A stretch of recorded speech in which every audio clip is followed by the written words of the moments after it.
Bismillahirrahmanirrahim. Innal hamdalillah nahmaduhu wa nasta'inuhu wa nastaghfiruh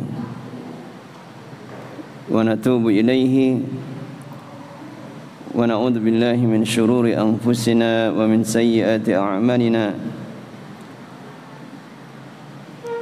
May yahdihillahu fala mudilla lahu wa may yudlilhu fala hadiya lahu. أشهد أن لا إله إلا الله وحده لا شريك له وأشهد أن محمدا عبده ورسوله لا نبي بعده. قال الله تعالى في القرآن الكريم يا أيها الذين آمنوا اتقوا الله حق تقاته ولا تموتن إلا وأنتم مسلمون. يا أيها الناس اتقوا ربكم الذي خلقكم من نفس واحدة وخلق منها زوجها وبث منهما رجالا كثيرا ونساء واتقوا الله الذي تساءلون به والأرحام إن الله كان عليكم رقيبا. يا أيها الذين آمنوا اتقوا الله وقولوا قولا سديدا يصلح لكم أعمالكم ويغفر لكم ذنوبكم ومن يطع الله ورسوله فقد فاز فوزا عظيما. أما بعد فإن أصدق الحديث كتاب الله وخير الهدى هدى محمد صلى الله عليه وسلم وشر الأمور محدثاتها فإن كل محدثة بدعة وكل بدعة ضلالة وكل ضلالة في النار. اقرأ حديث.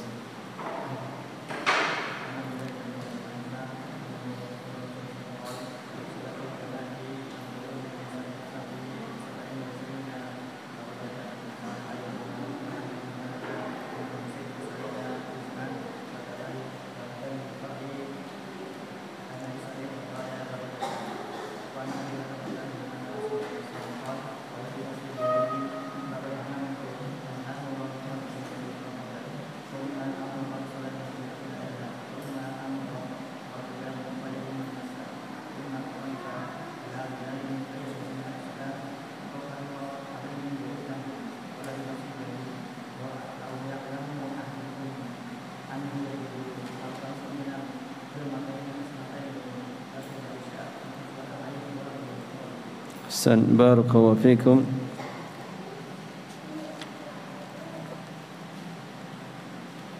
Masih di pembahasan tentang hukum dari khudur salatil jamaah, hukum hadiri salat jamaah. Berkata Al-Imam Ibnu Hajar Al-Asqalani rahimahullah ta'ala, wa anhu, dan darinya pula, itu dari siapa? Dari Abu Hurairah radhiyallahu an,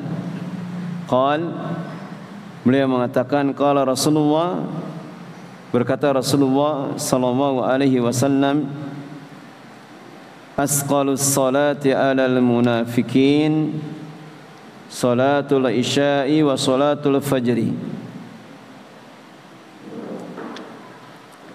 walau ya'lamuna ma fihima la atauhuma walau habwa. Muttafaqun alaih. Nabi SAW bersabda, asqalus salati alal munafikin salatul isya wa salatul fajr. Salat yang paling berat bagi orang-orang munafik adalah salat isya dan salat fajar atau salat subuh. Kata Nabi SAW setelahnya, walau ya'lamuna ma fihima la atauhuma walau habwa. Dan seandainya mereka orang-orang munafikun itu mengetahui apa yang ada di dalam kedua solat itu, yaitu dari pahala yang besar dan juga kerugian kalau meninggalkannya, la atauhuma walau habwa, niscaya mereka pasti akan mendatanginya walau habwa, meskipun dengan merangkak. Muttafaqun alaih, hadis diriwayatkan oleh Imam Bukhari dan Imam Muslim. Baik.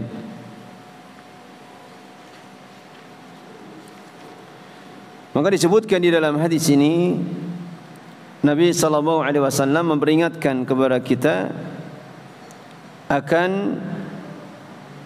salah satu dari sifat orang-orang munafikun. Mereka adalah orang-orang yang malas untuk menegakkan salat, khususnya di waktu-waktu yang memberatkan.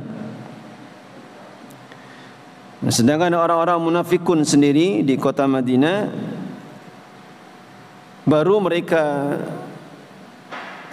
sembunyikan kemunafikannya itu, sebagaimana dijelaskan oleh Syekh Utsaimin di sini, itu terjadi setelah ba'da Ghazwati Badr, setelah perang Badar.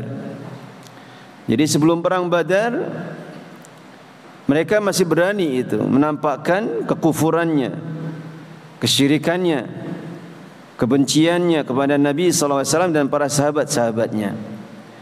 Akan tapi ketika setelah perang Badar, di mana Allah Subhanahu wa taala memberikan kemenangan, menegakkan atau menampakkan kekuatan pada kaum muslimin yang dengan jumlah hanya sekitar 313 pasukan bisa mengalahkan hampir 1000 pasukan orang-orang musyrikun, sehingga orang-orang munafikun di Madinah terbelalak, kaget mereka. Wah, ini bukan waktunya kita berani menampakkan permusuhan dan kebencian.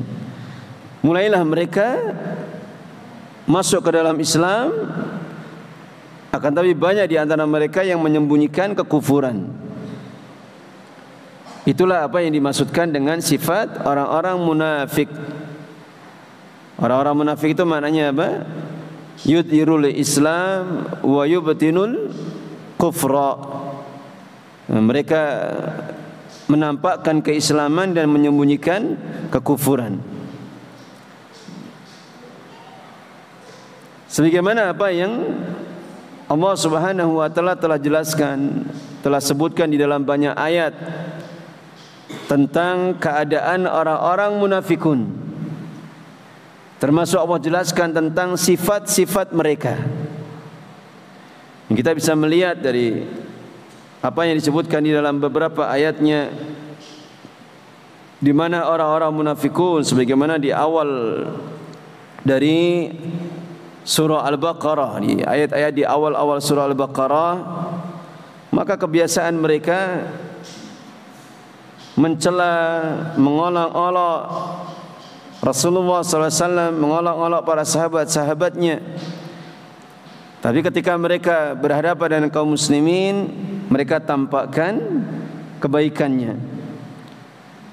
Sebagaimana ucapan mereka disebutkan di dalam ayatnya, Allah Ta'ala berfirman, inna ma'akum innama nahnu mustahzi'un.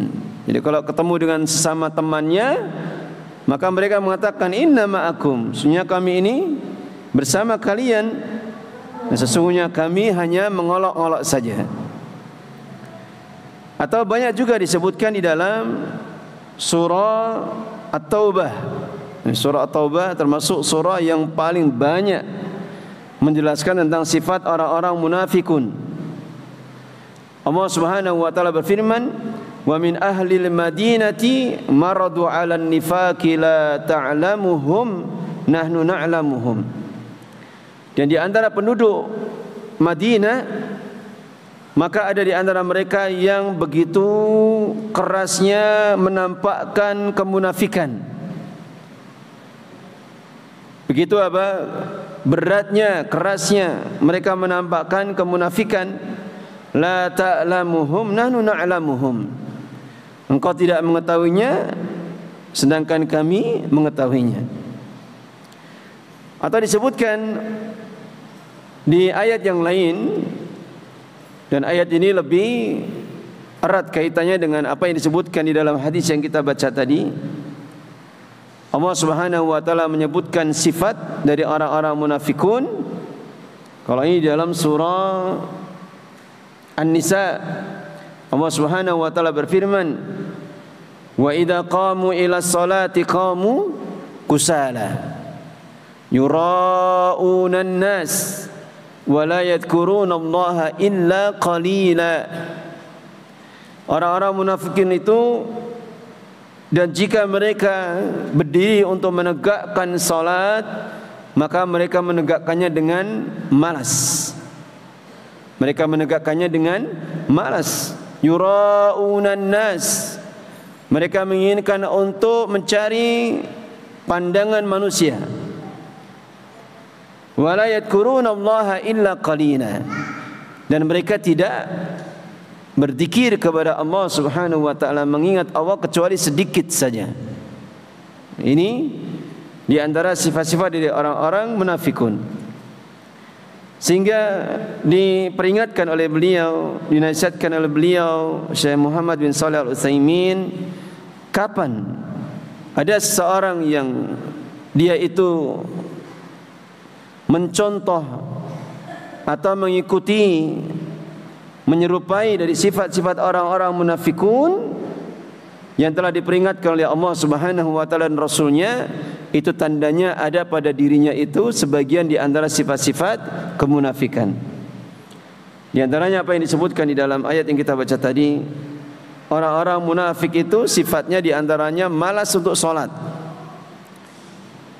Demikian juga malas untuk khudur sholat jamaah.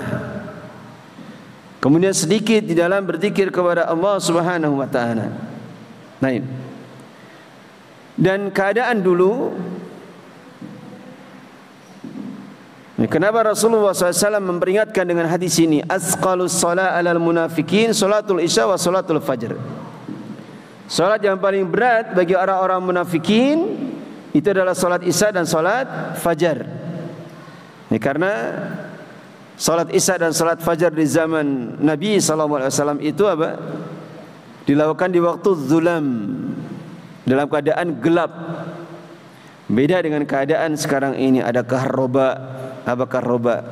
Sudah ada listrik, ada lampu terang benderang. Mau kita sholat isya atau sholat subuh, kita masih bisa, atau kita pasti bisa mengetahui siapa yang ada di samping kanan kiri kita, di depan di belakang kita, dan kita mengetahui siapa yang sering datang dan sering tidak. Tapi keadaan di zaman Nabi SAW, para sahabat tidak akan tahu. Sehingga kesempatan orang-orang munafik, ya karena memang mereka asalnya orang-orang yang malas untuk sholat berjamaah. Mereka yang menjadikan sholatnya itu untuk sekedar melindungi darah-darah dan harta mereka, agar masih dipandang sebagai seorang muslim. Sehingga ketika datang waktu sholat isya dan sholat subuh, mereka menyengaja untuk tidak datang ke masjid. Bahkan bisa jadi mereka tidak sholat di rumahnya. Dan tidak ada sahabat yang tahu kalau orang-orang munafikun itu tidak datang ke masjid.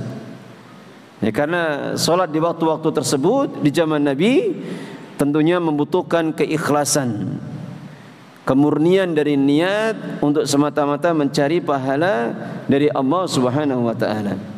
Baik. Kemudian kata Nabi SAW setelahnya, walau ya'lamuna ma fihima Dan seandainya mereka itu mengetahui apa yang ada pada kedua solat itu mengetahui apa? Besarnya pahala sekaligus kerugian yang besar atau bisa jadi dosa menurut sebagian para ulama bagi siapa yang meninggalkan solat jamaah di waktu solat isya dan solat subuh. Maka seandainya mereka mengetahui besarnya pahala dan besarnya dosa, la atauhuma walau habwa, niscaya mereka sungguh akan mendatangi kedua solat itu meskipun dengan merangkak. Mereka akan bersusah payah untuk mendatanginya meskipun dengan merangkak. Itu apa yang sudah berlalu penjelasannya dari sekian banyak keutamaan menjalankan solat jamaah. Sekian banyak pahala yang dihitung mulai dari keluarnya seseorang dari rumahnya, setiap langkahnya, kemudian apa yang mengiringinya dari zikir-zikirnya, doa-doanya, atau sekedar duduknya dia menunggu imam datang, ditegakkan iqamah, itu pahala terus mengalir. Salawat dan doa-doa para malaikat itu ditujukan kepada orang-orang yang menunggu solat. Terus dari pahala yang didapatkan dari solat jamaahnya sampai pulangnya, sampai langkah-langkah yang dia ayunkan sampai di rumah, semuanya itu ada di dalamnya itu pahala yang besar. Atau ketika Nabi SAW mengkabarkan kepada kita apa yang disebutkan di dalam hadis yang sudah berlalu, kata beliau apa? Rak'atani qabla al-fajri khairun minad dunya wa ma fiha. 2 rakaat salat subuh, 2 rakaat salat sunnah sebelum fajar, salat subuh, maka itu pahalanya lebih baik daripada dunia dan seisinya. Maka kalau sekedar salat subuhnya saja berpahala demikian, maka tentunya salat subuhnya sendiri akan mendatangkan pahala yang besar. Baik. Bahkan semua kebaikan, jangankan salat 2 rakaat, semua kebaikan itu, termasuk satu bacaan ayat yang kita baca atau satu zikir yang kita baca, meskipun dengan bacaan-bacaan yang ringan, itu tetap dia itu lebih baik daripada dunia dan seisinya. Artinya setiap satu kebaikan yang ada kaitannya dengan akhirat itu semuanya lebih baik daripada dunia dan seisinya. Apalagi duduknya kita di dalam majelis ilmu, mempelajari ayat-ayat Al-Quran, hadis-hadis Nabi-Nya, maka tentunya itu adalah amalan yang paling besar pahalanya setelah amalan-amalan yang wajib. Tidak ada amalan yang paling besar pahalanya setelah amalan-amalan yang wajib, semuanya melebihi duduknya seseorang untuk mencari ilmu. Baik. Kemudian wa anhu, hadis setelahnya, wa anhu, dan dari Abu Hurairah pula, beliau berkata, atan nabiyya rajulun a'ma, pernah datang kepada Nabi sallallahu alaihi wasallam seorang laki-laki yang buta. Ada seorang laki-laki yang buta yang datang kepada Nabi sallallahu alaihi wasallam. Dia di sini tidak disebutkan namanya, tapi siapa beliau? Abdullah ibnu Ummi Maktum, seorang sahabat yang buta. Dan disebutkan di dalam penjelasan para ulama, sahabat yang buta tidak hanya beliau, masih ada beberapa sahabat yang lain yang buta.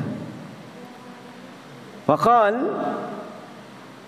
maka sahabat ini yaitu Abdullah ibnu Ummi Maktum radhiyallahu an mengatakan, ya Rasulullah, wahai Rasulullah sallallahu alaihi wasallam, innahu laisa liqaidun yaquduni ila al-masjid. Wahai Rasulullah sallallahu alaihi wasallam, sesungguhnya aku tidak mempunyai seorang penuntun yang bisa menuntunku ke masjid. Jadi sahabat ini menjelaskan uzur, atau beliau sebetulnya sedang meminta uzur kepada Nabi SAW. Dan uzur yang beliau pertama apa? Beliau seorang yang buta. Kemudian yang kedua kata beliau apa? Aku tidak punya seorang penuntun yang bisa menuntunku ke masjid. Kemudian disebutkan dalam riwayat yang lain, rumah beliau jauh. Jadi rumahnya bukan rumah yang dekat, tapi rumahnya jauh. Kemudian disebutkan oleh para ulama, yang keempat itu kadang masih ada binatang-binatang buas di tengah jalan, seperti serigala, binatang-binatang buas atau ular, yang kalau orang buta berjalan tentunya tidak bisa memperhatikan kanan kirinya. Farakhasa lahu, berarti ada berapa udzur tadi? Ada 4 udzur. Farakhasa lahu, maka kemudian Rasulullah memberikan rukhsah kepadanya untuk tidak menghadiri salat jamaah. Baik. Falamma walla da'ahu, maka tatkala Abdullah ibnu Ummi Maktum ini berpaling, artinya meninggalkan Rasulullah SAW, da'ahu, maka Rasulullah kemudian memanggilnya. Faqal, maka Rasulullah SAW bertanya kepadanya, hal tasma'un nida'a bis salat? Apakah engkau mendengarkan panggilan azan untuk salat? Qala na'am. Abdullah bin Maktum ini mengatakan na'am, ya. Qala fa'ajib, maka Nabi kemudian mengatakan kepadanya, fa'ajib, kalau begitu datangilah salat. Datanglah ke masjid untuk salat jamaah. Rawahu Muslim. Baik. Azan di zaman dulu meskipun tidak ada yang namanya mukabbirus saut. Apa mukabbirus saut? Pengeras suara. Itu bahasa Arabnya mukabbirus saut. Dulu memang tidak ada mukabbirus saut. Tapi kebiasaannya kalau seorang muadzin itu kalau dia adzan, dia akan naik ke satu tempat yang tinggi di samping masjid. Kemudian ketika dia adzan itu, kalau di zaman dulu atau zaman sekarang pun belum ada bangunan-bangunan yang tinggi. Ya kalau sekarang mungkin sudah ada, di rumah-rumah sudah mulai agak tinggi. Atau kalau di kota sudah ada gedung-gedung yang banyak. Kalau di zaman dulu tidak ada bangunan yang terlalu tinggi dan juga tidak ada pohon-pohon, paling ada mungkin bukit-bukit saja. Sehingga kalau muadzin untuk azan, maka dari kejauhan itu masih terdengar sayup-sayupnya. Meskipun dari jarak yang cukup jauh, masih bisa terdengar suaranya. Maka Nabi SAW bertanya kepada Abdullah bin Ummi Maktum, apakah engkau mendengarkan panggilan adzan untuk salat? Maka sahabat ini kemudian mengatakan, na'am ya Rasulullah. Maka kemudian Rasulullah kemudian mengatakan kepadanya, fa'ajib, kalau begitu kamu datangi salat. Rawahu Muslim, diriwayatkan oleh Imam Muslim. Artinya Nabi SAW di dalam hadis ini, beliau tidak memberikan rukhsah untuk bolehnya seseorang dalam keadaan seperti sahabat ini. Dia buta, tidak ada yang menuntun, rumahnya agak jauh dari masjid, kemudian dikhawatirkan masih ada binatang buas di jalan. Maka tetap saja Nabi SAW memerintahkan kepada dia untuk mendatangi salat jamaah. Dan ini memberikan faedah kepada kita bahwa salat jamaah itu sebagaimana dirajihkan oleh banyak para ulama, itu hukumnya adalah wajib menurut sebagian para ulama. Hanya saja bagi siapa yang melakukan salat di rumah tanpa udzur, maka salatnya tetap sah, akan tapi dia asim, dia berdosa karena meninggalkan kewajiban. Salatnya tetap sah, akan tapi dia berdosa jika meninggalkan kewajiban tanpa ada udzur yang syar'i.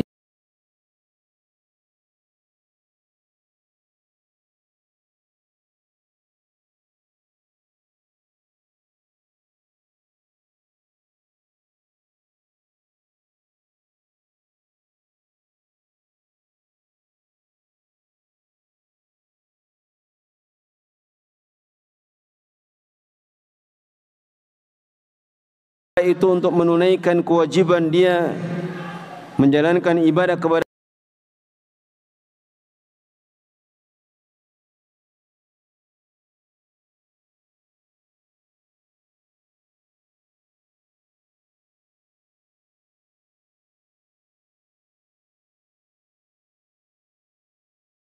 itu sulit dilakukan, maka pahalanya akan lebih banyak dan tentunya kenikmatan yang didapatkan itu lebih banyak.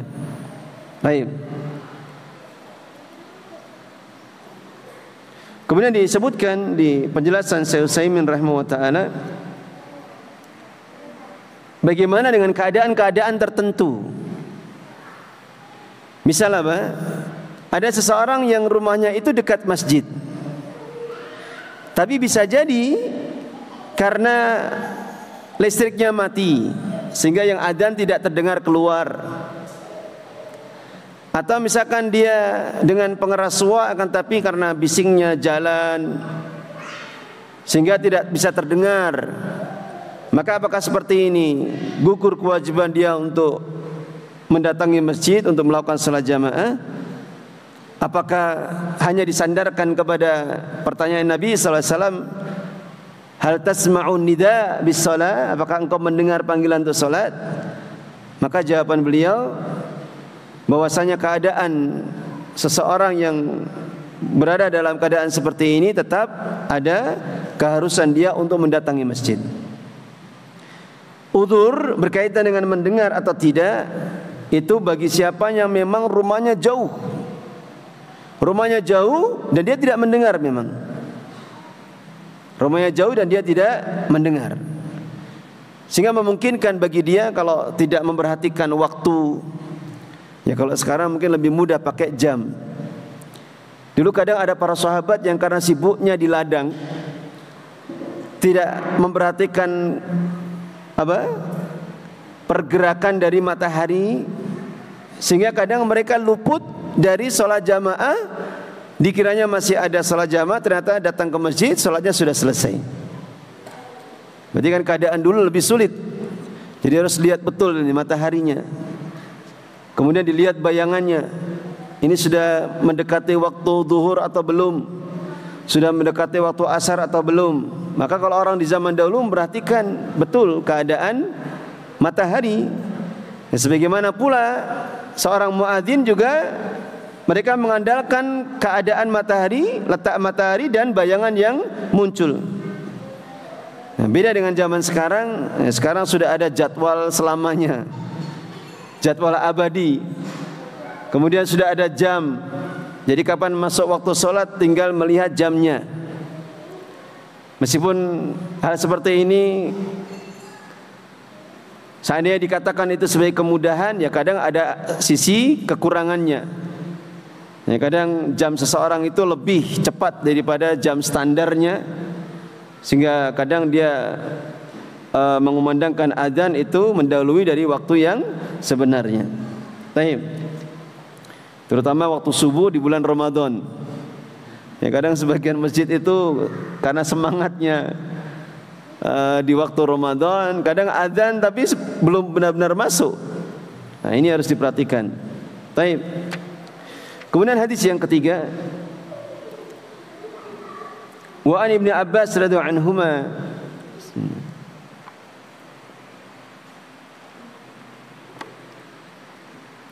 wa Ibnu Abbas radhiyallahu anhuma anin Nabi sallallahu alaihi wasallam qala man sami'a an-nidaa falam ya'tihi fala salata lahu illa min udhrin. Barang siapa yang mendengarkan panggilan adzan falam ya'tihi, kemudian dia tidak mendatanginya, fala salata lahu, maka tidak ada salat baginya illa min udhrin, kecuali dikarenakan adanya udhur. Rawah Ibnu Hibban wa Daraqutni wa Ibnu Hibban wal Hakim Ibnu Majah. Rawah Ibnu Majah wa Daraqutni wa Ibnu Hibban wal Hakim wa isnaduhu ala syarti Muslim, sanadnya berdasarkan syarat Muslim, lakin rajjaha ba'duhum waqfahu. Akan tadi sebagian di antara mereka merojehkan apa? Waqfahu. Apa waqfahu maknanya? Hadis itu adalah hadis yang mauquf. Ya, kalau dikatakan warajjaha ba'duhum waqfahu, artinya apa? Hadis ini dirajihkan apa? Mauquf. Kalau mauquf berarti apa? Ucapan siapa ini? Ucapan Ibnu Abbas radhiyallahu anhuma, bukan ucapan Nabi sallallahu alaihi wasallam. Jadi hadis ini hadis yang mauquf. Hadis mauquf min qismil hadis dhaif. Hadis mauquf termasuk dari hadis dhaif. Meskipun itu di dalam sanadnya semua rawinya thiqah. Meskipun di dalam sanadnya itu semua rawinya apa? Thiqah. Artinya secara sanad dikatakan hadis yang sahih. Tapi karena dia mauquf, hanya berhenti pada ucapan seorang sahabat, seorang sahabi, maka dikatakan dia hadis yang dhaif. Meskipun ada di dalamnya nanti penjelasan para ulama berkaitan dengan ucapan seorang sahabat, maka diperselisihkan di kalangan para ulama apakah ucapan seorang sahabat itu hujah atau bukan. Nah, sebagaimana sudah berlalu penjelasannya. Ada sebagian mengatakan itu hujah, artinya bisa dijadikan sebagai dalil. Ada yang mengatakan itu bukan hujah, tidak bisa dijadikan sebagai dalil. Yang mengatakan hujah, ya karena pada saat itu masih apa? Yang mengatakan hujah, ya karena apa? Adanya hal-hal yang mendukungnya, seperti ketika tidak ada sahabat yang menyelisihi, atau ucapan itu tidak menyelisihi nas ayat atau hadis yang sahih. Maka seperti ini dikatakan oleh para ulama, dia bisa dijadikan sebagai hujah. Adapun sebagian para ulama mengatakan tidak hujah sama sekali. Kenapa? Karena seorang sahabat bisa keliru di dalam ucapannya. Yang maksum terjaga dari kesalahan hanya Nabi sallallahu alaihi wasallam. Baik. Ini dari sisi periwayatan hadisnya. Kemudian dikatakan di dalam hadis ini ucapan dari sahabat Ibnu Abbas radhiyallahu anhuma, barang siapa yang mendengarkan adzan dia tidak mendatanginya, fala sholata lahu illa min udrin, maka tidak ada salat baginya kecuali karena udzur. Maka para ulama menjelaskan di antara apa yang disebutkan oleh Syekh Utsaimin di sini, ucapan fala sholata lahu, maka la di sana la apa? La apa ini? La nafilil jins. La nafilil jins. Artinya dinafikan solat, ditiadakan solat itu, tidak ada solat baginya. Hanya saja di dalam pembahasan fikih yang namanya nafyu atau adalah nafilil jins, maka ada 3 macam. Antum tulis saja an-nafyu atau penafian itu ada 3 macam. Yang pertama adalah nafyu dzat, yaitu apa? Penafian secara zatnya. Penafian secara zatnya, artinya betul-betul tidak ada. Betul-betul tidak ada. Ya, kalau yang seperti ini di bab salat saya tidak tahu ada contohnya atau tidak. Tapi kita bisa contohkan dengan kalimat tauhid la ilaha illallah. La ilaha itu penafian terhadap ilah, sesembahan. Maka dinafikan apa? Secara zatnya. Tidak ada sembahan yang berhak diibadahi kecuali Allah. Sama sekali tidak ada kecuali Allah. Baik. Ini apa ini tadi? Nafyu az-zat. Kemudian yang kedua namanya nafyu as-sihhah. Nafyu as-sihhah. Kalau nafyu as-sihhah berarti penafian dari sisi apa? Sahihnya. Zat dari ibadah itu ada, tapi dinafikan apa? Sah atau tidaknya. Dinafikan apa? Sahnya. Ya, kalau seperti ini, nafyu sihah ini contohnya apa kira-kira? Ada yang tahu? Kira-kira apa? Contoh hadisnya? Ahsan, barakallahu fik. Contohnya apa? Kata Nabi SAW, la sholata liman lam yaqra bi fatihatil kitab. Tidak ada solat bagi siapa yang tidak membaca surah Al-Fatihah. Berarti nafi apa ini? Nafi sihah. Kenapa? Ya karena Al-Fatihah termasuk dari apanya salat? Rukunnya salat. Kalau seseorang menyengaja tidak membaca atau dia lupa dan dia tidak menggantinya, maka salatnya tidak sah. Salatnya dia lakukan tapi tidak sah. Kalau tidak sah berarti tidak berpahala. Baik. Ini yang kedua. Kemudian yang ketiga apa? Nafyu. Apa kira-kira? Di bawahnya sihah berarti nafyu al-kamal. Berarti menafikan apa ini? Menafikan kesempurnaan. Artinya solatnya ada zatnya. Kemudian sah solatnya, hanya saja apa? Pahalanya tidak sempurna karena ada perkara yang menjadikan sebab berkurangnya pahalanya. Dan hadisnya sudah berlalu pula. Apa contohnya? Hah? Gimana?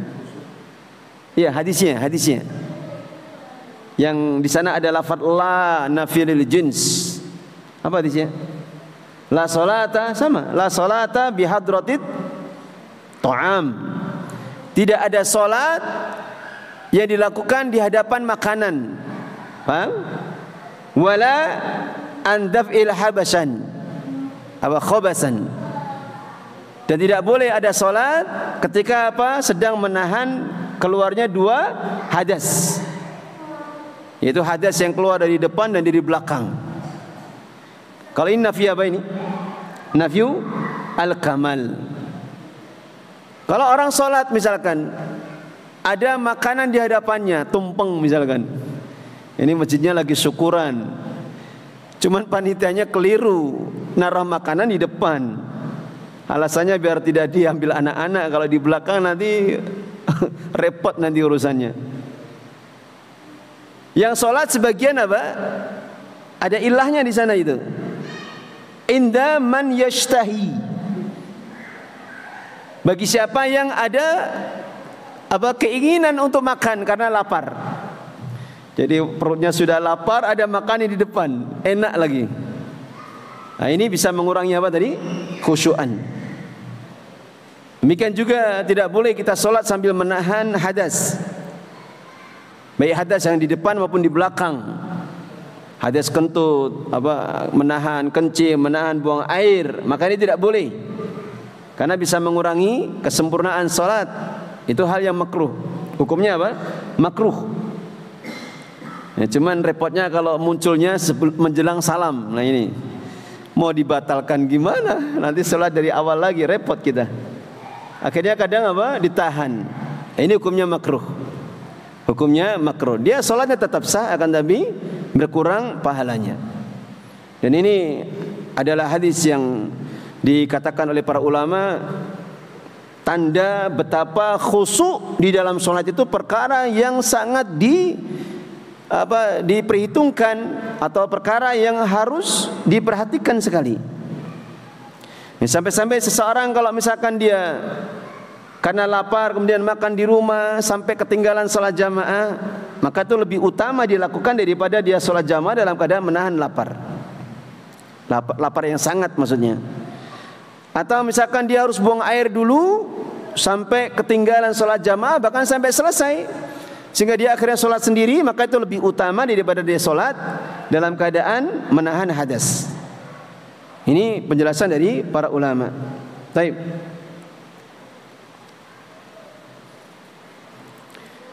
Kemudian ya karena pembahasan tentang hadis berkaitan hukum sholat jamaah sudah selesai, maka kita akan singgung berkaitan dengan sholat jamaahnya para wanita. Sholat jamaahnya para wanita. Maka para wanita itu lebih utama mana? Dia sholat jamaah di masjid atau sholat di rumah? Jawabannya apa? Dia lebih utama sholat di rumah. Karena Nabi SAW telah mengatakan, afdalu sholati lil mar'ati fi baitihi. Sholat yang paling utama seorang wanita itu di rumahnya. Dan disebutkan penjelasannya oleh para ulama, apa ilahnya Nabi SAW bersabda demikian, karena sholatnya wanita di rumah itu lebih jauh dari munculnya fitnah, Lebih dari apa? Lebih jauh dari munculnya fitnah daripada dia datang ke masjid yang kadang datangnya itu tidak dengan menjaga adab-adab syar'inya atau tidak menutup aurat dengan sempurna, maka lebih utama dia untuk sholat di rumah. Baik. Dan itu berlaku di semua masjid. Kenapa? Karena Nabi mengucapkan hadis beliau ini di zaman beliau, sehingga tercakup pula masjid beliau An-Nabawi. Yang bagi seorang laki-laki kalau dia sholat di Masjid Nabawi, maka dia mendapatkan pahala yang berlipat-lipat dibandingkan sholat di masjid biasa. Berapa kali? Kalau sholat di Masjid Nabawi berapa kali lipat? 1000. Kalau sholat di Masjidil Haram berapa? 100.000. Jadi meskipun kalau itu ditujukan kepada seorang laki-laki, kapan dia sholat di Masjid Nabawi, dia mendapatkan pahala 1000 kali lipat daripada sholat di masjid biasa seperti ini. Tetap saja untuk wanita lebih utama dia untuk sholat di rumah. Lebih utama untuk sholat di rumah. Ini hal yang kadang sebagian para wanita kaum muslimah tidak memahaminya. Jadi nanti kalau antum punya kesempatan umroh, itu kadang orang-orang kita, orang-orang Indonesia, ibu-ibu itu rajin-rajin sekali. Mereka jam 2 itu sudah ke masjid. Untuk apa? Salat sunnah, salat tahajud, salat qiyamul lail itu. Boleh tidak salat wanita dilakukan di masjid? Jawabannya boleh. Tapi sebetulnya kalau seseorang melihat kepada penjelasan Nabi SAW berkaitan dengan pahala bagi seorang wanita solat itu, maka tentunya dia lebih utama solat di hotelnya, karena lebih apa? Lebih banyak pahalanya. Nah, ini penjelasan dari para ulama. Sebagaimana juga kalau ada seorang wanita, entah istri kita, anak-anak perempuan kita, saudari kita, kapan dia hendak solat ke masjid, maka seorang suami, seorang bapak tidak boleh melarang anaknya untuk sholat ke masjid, anak perempuannya untuk sholat ke masjid. Sebagaimana disebutkan di dalam hadisnya, Nabi SAW telah mengatakan, La tamna'u ima Allahi masajidallah. Jangan kalian melarang wanita-wanita hamba-hamba Allah itu untuk mendatangi masjid-masjid Allah Subhanahu wa ta'ala. Jadi jangan dilarang, artinya tidak boleh dilarang. Hanya saja tinggal diperhatikan, dinasihati, kalau kamu ke masjid maka jaga adabnya, jaga pandangan juga, jangan pakai wangi-wangian. Nah, ini hal yang sudah kita maklumi bersama berkaitan dengan adab-adab seorang wanita. Karena di negeri Saudi sendiri contohnya, memang kalau di sholat-sholat biasa jarang sekali kita melihat wanita itu sholat. Jadi wanita itu sholatnya biasanya ditaruh di tingkat atas di belakang. Jarang sekali kita melihat mereka sholat di masjid. Akan tapi biasanya kalau di bulan Ramadan mereka bersemangat. Mereka bersemangat, kadang bergerombol dengan sesama teman-teman mereka atau satu kampungnya, mereka datang ke masjid. Karena bisa jadi mereka ingin mendengarkan bacaan imam. Apalagi ketika imamnya membaca bacaan-bacaan yang panjang yang dia hafal, maka ini biasanya yang dijadikan sebagai alasan mereka untuk mendatangi masjid. Ini yang terjadi di negeri Saudi Arabia. Baik.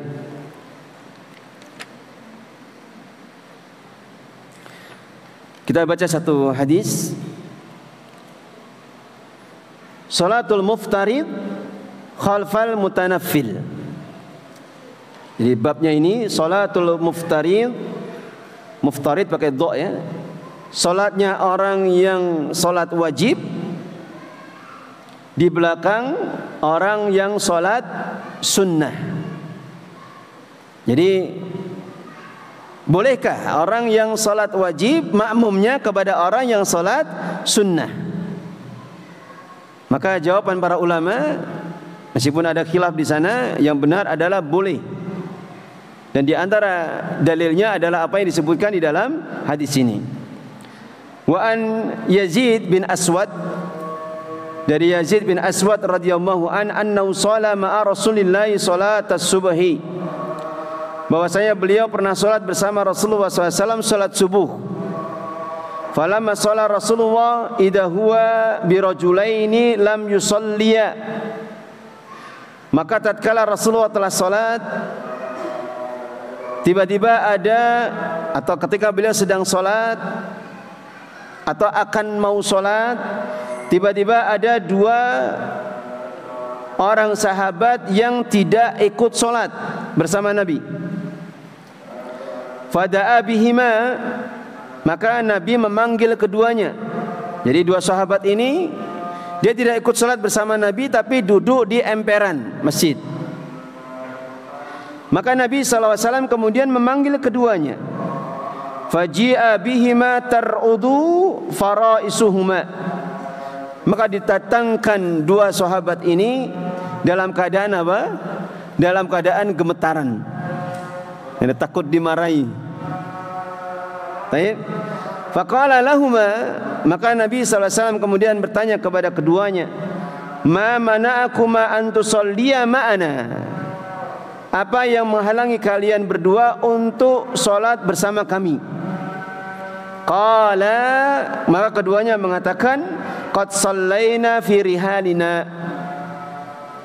kami sungguh telah salat di kampung kami. Kami telah salat di kampung kami. Qala fala taf'ala, maka Nabi SAW kemudian mengatakan, fala taf'ala, janganlah kalian melakukannya. Yaitu apa? Tidak ikut salat kepada Nabi meskipun kalian sudah salat. Idza shallaituma fi rihalikuma, jika kalian berdua sudah salat di kampung-kampung kalian, summa adraktuma al-imama wa lam yusalli, kemudian kalian mendapati imam itu belum salat, artinya belum ditegakkan iqamah, fasalliya ma'ahu, maka salatlah kalian bersamanya. Fa innaha lakuma nafilah, maka sesungguhnya salat kalian itu menjadi salat sunnah untuk kalian. Artinya pahalanya adalah pahala salat sunnah untuk kalian. Rawahu Ahmad wa lafdzulahu, riwayatkan oleh Imam Ahmad dan lafadznya ini milik beliau. Wa salasah wa sahahu at-Tirmidzi wa Ibnu Hibban. Baik. Dulu pernah ada kejadian, mungkin ada di antara antum yang pernah mendapati ya. Awal-awal adanya daurah masyayikh di Jogja. Dulu awal pertama kali di Sleman. Ada yang pernah? Ya, masjidnya karena kecil cuman sekali saja. Setelah itu dipindah di Bantul. Malah awal-awal di Sleman. Waktu itu jamaah yang ada di dalam masjid itu kan banyak sekali. Dan banyak di antara mereka yang dari luar kota. Maka ketika salat duhur itu sudah selesai bersama imam rawatibnya, maka kemudian ada sekelompok banyak dari para ikhwan itu, mereka berjamaah lagi untuk salat asar. Artinya mereka menjamak salat. Hingga kemudian setelahnya kan mereka istirahat. Mereka tidak pergi dari masjid itu. Lalu ditegakkanlah salat asar. Datang waktu salat asar, maka semuanya apa? Salat. Adapun yang sudah menjamak tadi itu di emperan itu banyak. Dan syekh yang waktu itu datang melihatnya. Maka ketika selesai salat, daurah atau muhadarah akan dimulai, maka yang pertama kali beliau sampaikan setelah membuka muqaddimah, beliau sampaikan fikih tentang hadis ini. Dan itu ternyata memang pada saat itu banyak yang belum paham. Banyak belum paham. Sehingga ucapan fala tusalliya, kata Nabi, jangan kalian lakukan. Itu artinya apa? Larangan. Itu maknanya apa? Larangan. Kapan kita sudah salat, maka jika tidak ada kebutuhannya di masjid, ya tinggalkan masjid. Kalau masih ada di masjid dan imam menegakkan salat wajib, maka bukan termasuk dari petunjuk Nabi kalau kita membiarkan diri kita tidak salat bersama imam. Tapi yang sunnah apa? Kita tetap ikut salat lagi, dan itu dianggap sebagai ibadah sunnah. Dianggap sebagai apa? Ibadah sunnah. Baik.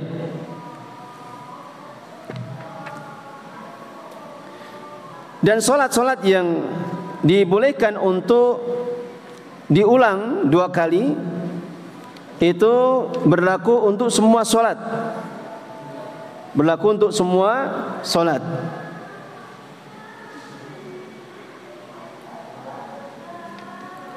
Termasuk solat maghrib. Ya, karena sebagian para ulama ada yang mengatakan untuk solat maghrib maka tidak ada kewajiban atau bukan sunnah. Tapi yang benar itu termasuk dari sunnah. Jadi meskipun salat maghrib 2 kali maka tetap harus dilakukan. Karena illah atau sebab yang dijadikan sebagai hujah para ulama yang mengatakan tidak boleh, kan salat maghrib itu ganjil. Berapa rakaat? 3 rakaat. Dan dikatakan salat maghrib itu penutup dari semua salat-salat yang dilakukan di siang hari. Kalau penutup dari solat-solat dilakukan di malam hari, solat apa namanya? Solat witir. Nah, solat maghrib itu kenapa ganjil? Itu karena solat maghrib menjadi penutup semua solat-solat yang dilakukan di siang hari. Sehingga para ulama sebagian mengatakan untuk solat maghrib tidak ada sunnahnya. Tapi yang benar, yang rajih, meskipun solat maghrib tetap. Ya kalau kita ada di masjid dalam keadaan imam belum solat, maka kita solat lagi meskipun kita sudah solat di masjid yang lain. Baik.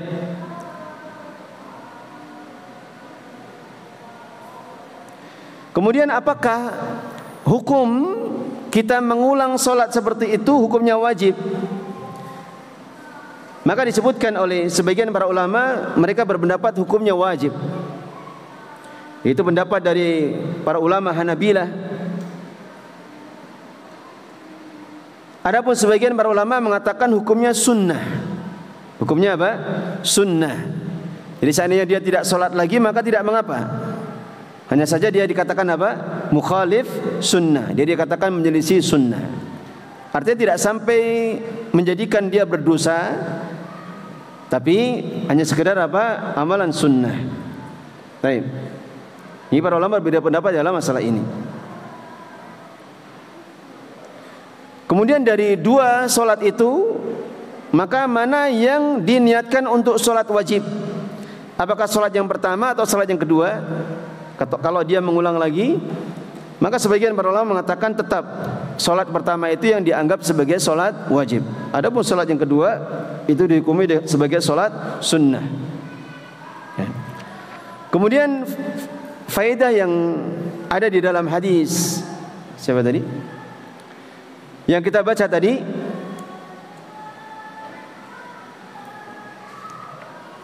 yaitu bolehnya seseorang solat di belakang imam yang niatnya berbeda.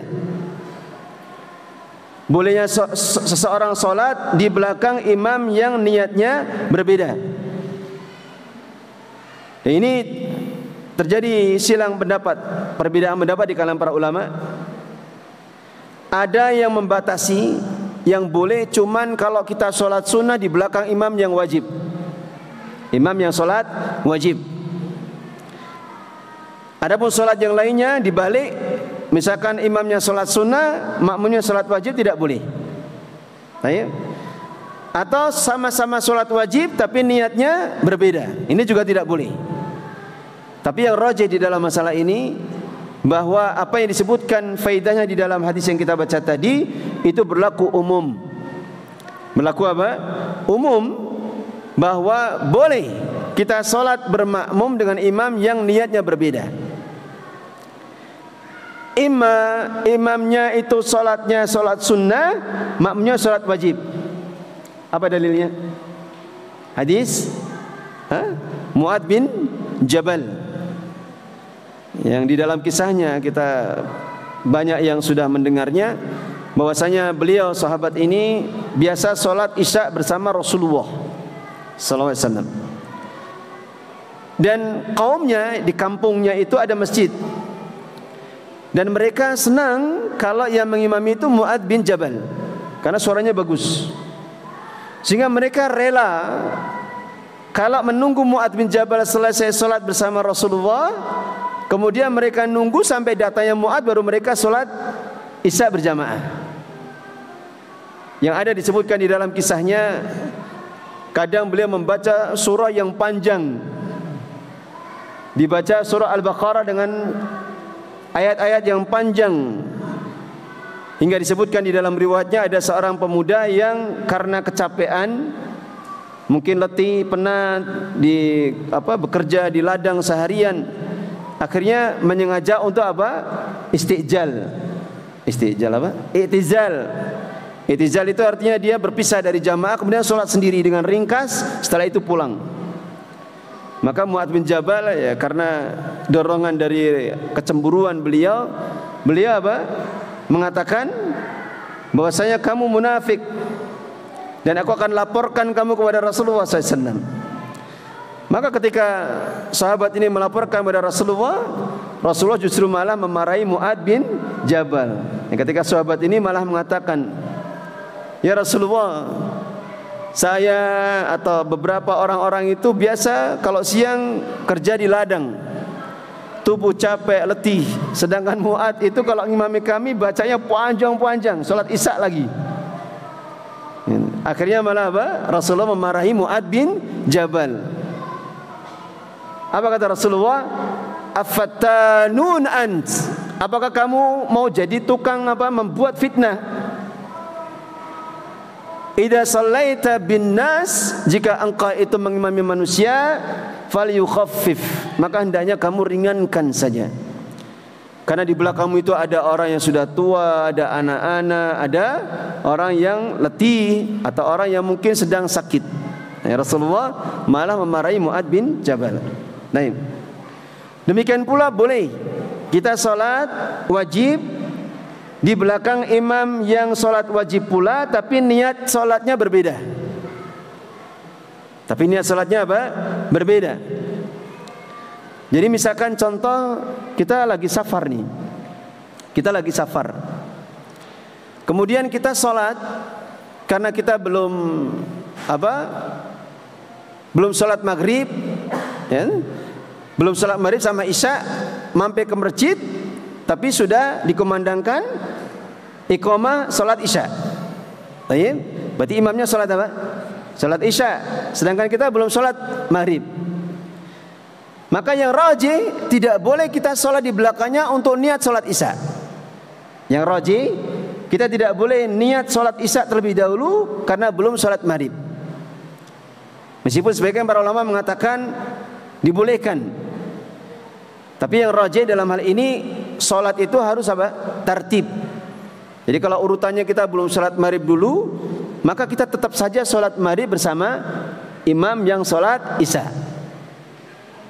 Nanti kalau imamnya sudah berdiri di rakaat yang keempat, maka kalau sudah rakaat ketiga kita tasyahud, kemudian kita salam, dan tidak harus menunggu imam salam. Kalau memang imamnya itu bacaan Al-Fatihahnya lama, pelan-pelan, kita tasyahudnya diringkaskan bisa, kemudian kita berdiri masih bisa dapat rukuknya bersama imam, maka seperti ini bisa dikatakan dia mendapatkan satu rakaat. Paham ini? Ini yang dirajihkan oleh para ulama. Jadi boleh kita sholat di belakang imam meskipun niatnya berbeda, meskipun sama-sama wajib. Atau kebalikannya, imam sholat wajib, kita mau sholat sunnah, maka itu dibolehkan. Cuman gambarannya apa ini? Ada sholat sunnah kok di belakang imam yang sholat wajib. Sholat tarawih biasanya kalau sholat jamaah, sholat tarawih ya mungkin bisa. Jadi kalau misalkan di masjid kok ada jamaah, tapi jamaahnya itu sudah larut, sudah agak sudah mungkin jam-jam 9-an katakanlah, sebagaimana kebiasaan Rasulullah dulu itu kadang beliau mengakhirkan sholat isya, tidak diawalkan seperti kebiasaan kita, tidak, tapi kadang beliau mengakhirkan, kadang mengawalkan, kadang mengakhirkan. Sampai-sampai disebutkan di dalam hadis yang sudah berlalu, para sahabat nunggu Rasulullah sampai tertidur, bahkan sebagian sampai ngorok. Dan ketika iqamah dikumandangkan, sebagian para sahabat langsung sholat bersama Rasulullah tanpa wudu lagi. Makanya para ulama berbeda pendapat, apakah tidurnya seseorang sampai ngorok seperti itu membatalkan wudu atau tidak. Sebagian mengatakan membatalkan wudu, karena itu madinatu al-hadas. Saat diduga kemungkinan muncul hadas, dia tidur, angler, ngentut, tidak sadar, kan bisa. Maka sebagian para ulama mengatakan ketika dia kondisi seperti itu dia wudu lagi. Tapi sebagian lain mengatakan tidak wajib wudu, karena apa yang dilakukan oleh sahabat keadaannya seperti itu. Mereka kadang sampai tertidur, bahkan sampai rebahan. Karena lama menunggu Rasulullah belum datang-datang, Rasulullah datang, iqamah dikumandangkan, mereka langsung sholat. Nah, ini silang pendapat, perbedaan pendapat di kalangan para ulama. Baik. Sampai di sini. Ada pertanyaan mungkin? Sebelum saya tutup.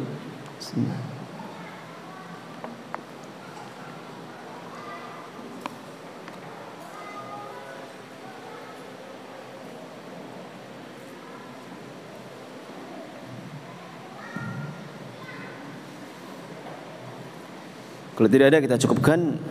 Semoga bermanfaat. Akhiru da'wana walhamdulillahirabbil alamin. Subhanaka Allahumma bihamdika asyhadu an la ilaha illa anta astaghfiruka wa atubu ilaik.